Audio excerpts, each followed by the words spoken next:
Doctor राजा कासिफ, मेरा आपसे सवाल यही है, जैसा कि प्रणय भी बता रहे थे कि अब ये तो बड़ा ही ये कंफ्यूजन है कि आगे इमरान खान का भविष्य, उनकी पार्टी का भविष्य क्या होगा, लेकिन सबसे बड़ा चैलेंज यही है कि अब पाकिस्तान का आगे भविष्य क्या होगा, क्योंकि बहुत सारी चुनौतियां हैं। एक मैंडेट मिलना, नई सरकार आना, उसके बाद कामकाज करना एक डिफिकल्टी है। राजा कासिफ जी। जी बहुत शुक्रिया। बुनियादी बात यह है कि पाकिस्तान में, जैसे कि अभी हमारे साथ थे आपके इंडिया से, उन्होंने कहा कि यहाँ सेना का इन्वॉल्वमेंट है। देखें, पाकिस्तानी फौज या जिसको हम एस्टेब्लिशमेंट कहते हैं, उनका किरदार, अगर कोई करैक्टर होता या उनका कोई काम होता, तो आप मुझे बताएं कि किसी एक पार्टी को अक्सरियत देते ना, अगर वो नून के साथ उनकी अंडरस्टैंडिंग थी या पीपल्स पार्टी। इसका मतलब ये कि वो गैर जानिबदार थे। पाकिस्तानी फौज का इसमें कोई किरदार नहीं है, कोई एलिमेंट नहीं है, और अगर होता तो किसी एक पार्टी को दे देते वो पूरी। ऐसा नहीं हुआ। आप देखें, पीपल्स पार्टी के जो पॉकेट्स हैं या जगह हैं, वो अपनी जगह पे आते हैं। डॉक्टर राजा, मुझे बस एक सीक्वेंस समझा दीजिएगा आप कि अगर उनकी कोई, आपके इदारों की, खासतौर पर एस्टैब्लिशमेंट की अगर कोई भूमिका नहीं है, तो फिर ऐसा क्यों हुआ कि चुनाव होते ही सबसे पहला जो बयान आया, नवाज शरीफ से भी पहले जो बयान सामने आया, वो आया जनरल आसिफ मुनीर का। यानी सेना की तरफ से कहा गया कि देखिए, जो भी मैंडेट सामने आया है, अब उसमें मिलजुल के सरकार बनानी है, मिलजुल के सरकार को आगे बढ़ाया जाना है। उन्होंने सबकी तारीफ की। इलेक्शन प्रोसेस को लेकर किस डेमोक्रेटिक कंट्री के अंदर ऐसा होता है कि चुनाव की प्रोसेस पूरे होने के बाद जो पहला स्टेटमेंट आता है वो आर्मी चीफ का आता है। यानी कहीं ना कहीं उनका डायरेक्टिव था, उसके बाद ही नवाज शरीफ सामने आए, उन्होंने सरकार बनाने का की पहल की, और उसके बाद बातचीत का सिलसिला शुरू हुआ और अब फार्मूला सामने आया। देखें, जो नवाज शरीफ की तकरीर भी आप देखें, या उस तरह से तो नहीं मिला ना उनको मैंडेट, कि जिस तरह आप कहते हैं कि पीटीआई के लिए कहा जाता था कि जी उसके पीछे बड़ी सपोर्ट थी, फौज की भी थी, एस्टेब्लिशमेंट साथ थी पीटीआई के।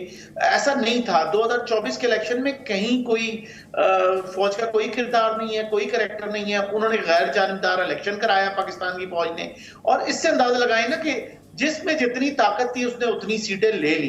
अब उसमें आप देखेंगे फॉर्म 45 की कहानियां चली।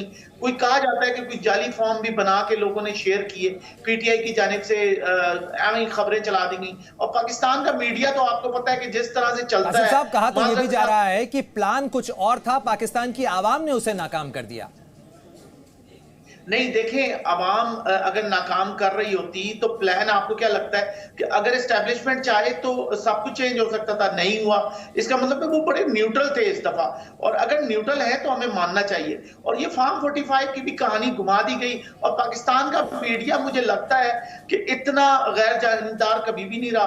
पाकिस्तान का मीडिया तो इंडियन मीडिया से भी ज्यादा पाकिस्तान के एंटी होता है, और ये बदकिस्मती है हमारी कि पाकिस्तानी का मीडिया तो ऐसी पिक्चर लेके आ रहा था कि जी नवाज शरीफ ऐसे है कि वो तो लगता है कि एंटी। सर, लेकिन कुछ सच्चाई तो सामने आ रही थी जरूर। और राजा कासिफ जी, ये मैं जरूर कहूंगी कि आपके अपने विचार हो सकते हैं, लेकिन फिलहाल तो पूरी दुनिया ने पाकिस्तान का चुनाव भी देखा है, इंडिया ने भी देखा है, भारत ने भी देखा है, और देखा है कि किस प्रकार से चुनाव यहाँ पर आगे बढ़े। आप सभी हमारे साथ बने रहिएगा। पाकिस्तान की जमात इस्लाम ने पीएमएलएन और पीपीपी पर बड़ा आरोप लगाते हुए कहा कि आवाम के फैसले को दरकिनार करके ये सरकार बनाई जा रही है। सुनिए।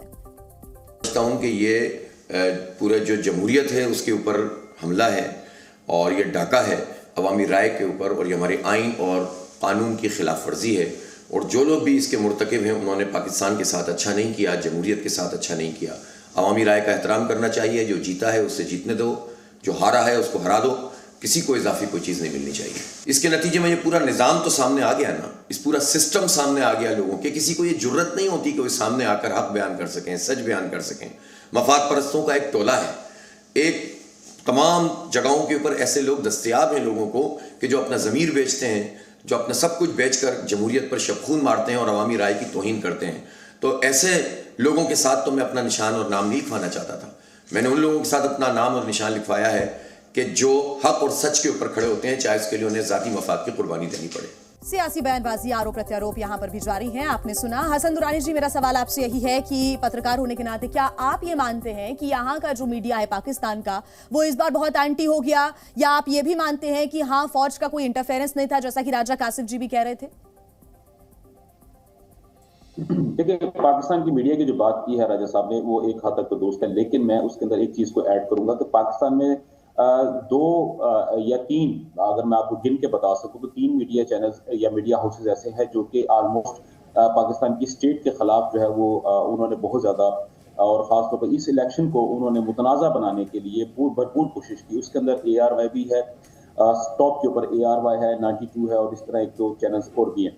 लेकिन मोस्ट ऑफ द चैनल्स जो है उन्होंने इस तरह की कोई बात, हाँ आप ये कह सकते हैं कि चीता या चंद एक जो एंकर्स कह लें या कोई इस तरह के जो लोग तज्जियाकार थे या पॉलिटिकल एनालिस्ट्स जो थे, उन्होंने कोई इस तरह की बातें की हैं, लेकिन मैं ओवरऑल जो है वो किसी को मुरूद इल्जाम नहीं ठहराता।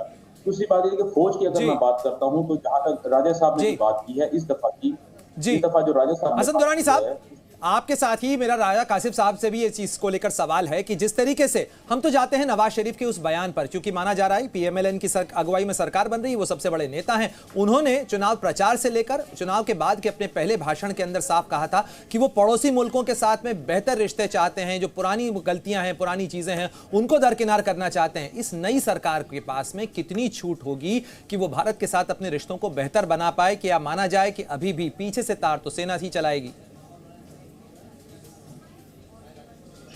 इसमें आपको भी पता है कि अगर मैं मुस्लिम लीग नून की बात करता हूं तो हमेशा मुस्लिम लीग नून ने जो है वो अपने हमसायों के साथ, खासतौर पे इंडिया के साथ जो है उसने जो है वो बराबरी की बुनियादों के ऊपर जो है वो बात करने की कोशिश की है।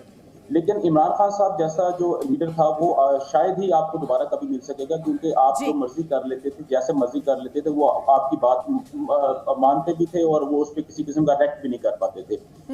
लेकिन अगर आप पार्टी के अगर हवाले से बात करते हैं तो अगर बायलैटरल जो डिस्कशंस होगी उसके ऊपर अगर टेबल टॉक के ऊपर बात करेंगे तो मेरा ख्याल है कि मुस्लिम लीग नून जो है वो इंडिया के लिए काफी फेवरेबल होगी, क्योंकि दो टोक जो गुफ्तगू होगी उसके लिए मुस्लिम लीग नून जो है, और खासतौर पे अगर इनके साथ नई सरकार का फॉर्मूला तो सामने आ चुका है, लेकिन उसके बाद क्या कुछ कदम आगे पाकिस्तान के विकास के लिए उठाए जाते हैं या फिर नहीं, इस पर भी हमारी नजर रहेगी। बहुत सारी चुनौतियां होंगी इस नई सरकार के सामने, और किसकी क्या सरकार में भूमिका रहने वाली है, इस पर भी हमारी नजर रहेगी।